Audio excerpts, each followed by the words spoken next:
अगर राजस्थान के गांव में इस बार वोट 3 हिस्सों में बंट गया तो 2028 में जयपुर की सत्ता का गणित भी बदल सकता है, क्योंकि राजस्थान में पंचायत चुनाव की तैयारियां शुरू हो चुकी है और इस बार लड़ाई सिर्फ कांग्रेस बनाम बीजेपी की नहीं दिख रही।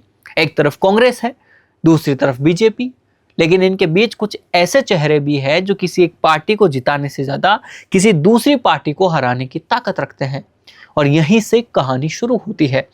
सबसे पहले बात कांग्रेस की। कांग्रेस राजस्थान में अपने ओबीसी समीकरण को मजबूत करने की कोशिश कर रही है। संगठन में चेहरे बदले जा रहे हैं, स्थानीय समीकरण को ध्यान में रखा जा रहा है और कोशिश यही है कि गांव के उस वोटर को दोबारा अपने साथ जोड़ा जाए जो पिछले चुनावों में अलग अलग दिशाओं में गया था। लेकिन कांग्रेस के सामने चुनौती सिर्फ बीजेपी नहीं है, क्योंकि दूसरी तरफ हनुमान बेनीवाल है और बेनीवाल इस बार सिर्फ भाषण देने या बड़ी रैलियां करने की तैयारी में नहीं दिख रहे। वो पंचायत स्तर तक संगठन को सक्रिय करने की कोशिश कर रहे हैं। छोटे छोटे इलाकों में बैठ के कार्यकर्ताओं से संवाद और स्थानीय स्तर पर नेटवर्क मजबूत करने की तैयारी। अब आप सोचिए कि पंचायत चुनाव में किसी पार्टी को सरकार नहीं बनानी होती। यहाँ असली ताकत होती है गाँव में। कौन किस परिवार के साथ खड़ा है, किस उम्मीदवार का व्यक्तित्व प्रभाव है, किस जाति का वोट किस तरफ जा रहा है, और सबसे जरूरी कौन किसका वोट काट रहा है। और यही वजह है कि हनुमान बेनीवाल का फैक्टर महत्वपूर्ण हो जाता है। आरएलपी हर जगह जीत जाए ऐसा जरूरी नहीं, लेकिन अगर वह किसी सीट पर कुछ हजार वोट भी ले आती है तो कांग्रेस और बीजेपी के बीच पूरा समीकरण बदल सकता है। और यहीं से तीसरे खिलाड़ी की ताकत होती है। लेकिन कहानी में तीसरा नाम भी है, वो है नरेश मीणा।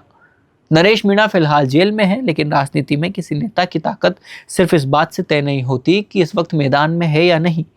कई बार जेल के बाहर खड़ा समर्थक जेल के अंदर बैठे नेता की राजनीतिक ताकत बन जाता है।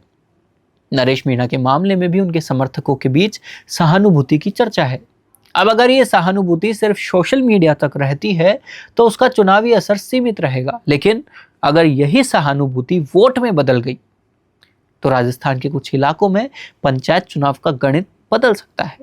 और यहीं से 3 अलग अलग राजनीतिक धाराएं दिखाई देने लगती है।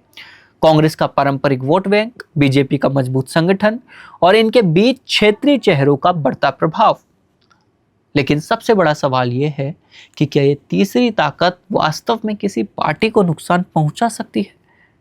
जवाब है हाँ, लेकिन हर जगह नहीं, क्योंकि राजस्थान एक जैसा नहीं है। पश्चिमी राजस्थान का चुनावी गणित अलग है, पूर्वी राजस्थान का बिल्कुल अलग। कहीं जाट वोट निर्णायक होता है, कहीं ओबीसी समीकरण निर्णायक होता है, तो कहीं स्थानीय उम्मीदवार, और कहीं सिर्फ एक परिवार की राजनीतिक पकड़ पूरी पंचायत का चुनाव बदल सकती है। यही पंचायत चुनाव को विधानसभा चुनाव से अलग बनाता है, और यही कारण है कि इन चुनावों को हल्के में लेना बड़ी राजनीतिक गलती हो सकती है। क्योंकि पंचायत चुनाव में सिर्फ सरपंच या जिला परिषद सदस्य नहीं चुने जाते। यहाँ नेताओं का ग्राउंड नेटवर्क टेस्ट होता है। किसके कार्यकर्ता सक्रिय हैं, कौन गांव तक पहुंच रहा है, किसके पास चुनाव के दिन बूथ तक वोटर पहुंचाने की क्षमता है, और कौन सा नेता लोगों के बीच वास्तव में मौजूद है। इन सवालों के जवाब पंचायत चुनाव के नतीजों में मिलेंगे। और अगर किसी पार्टी को यहाँ बड़ा झटका मिलता है तो 2028 से पहले उसे अपनी रणनीति बदलनी पड़ सकती है। अब जरा एक और तस्वीर देखिए कि अगर कांग्रेस और बीजेपी के बीच सीधा मुकाबला है तो मुकाबला 2 तरफा है। लेकिन अगर उसी सीट पर बेनीवाल का उम्मीदवार आ गया या इलाके में नरेश मीणा का प्रभाव वोट में बदल गया तो चुनाव 3 तरफा हो सकता है। और 3 तरफा चुनाव में सबसे बड़ी पार्टी भी हार सकती है, क्योंकि उसे हराने के लिए विरोधी को उससे ज्यादा वोट लाने की जरूरत नहीं होती। उसे सिर्फ वोटों का बंटवारा अपने पक्ष में करवाना होता है। और यही राजस्थान की आने वाली पंचायत राजनीति का सबसे बड़ा खेल है। इसलिए सवाल सिर्फ ये नहीं कि पंचायत चुनाव कौन जीतेगा, बल्कि सवाल ये है कि कांग्रेस का ओबीसी कार्ड कितना चलेगा, बीजेपी का संगठन कितना काम आएगा, और हनुमान बेनीवाल अपनी आरएलपी को गांव तक कितना मजबूत कर पाएंगे। और नरेश मीणा के नाम पर बन रही सहानुभूति क्या वोट में बदल पाएगी? क्योंकि इन सवालों के जवाब सिर्फ पंचायत चुनाव का नतीजा तय नहीं करेंगे, ये शायद राजस्थान की अगली विधानसभा लड़ाई का शुरुआती नक्शा भी तैयार करेंगे। यानी पंचायत का चुनाव गांव में होगा, लेकिन उसकी गूंज 2028 में जयपुर तक सुनाई दे सकती है। बेहतरीन पॉडकास्ट सेटअप्स, शानदार चैनल रीच, जबरदस्त सोशल मीडिया प्रेजेंस के साथ द फैक्ट इंडिया के जरिए बढ़ाइए अपना व्यापार। न्यूज वीडियोस में एल बेंट हो या फिर हर न्यूज की शुरुआत में हो आपके एड्स।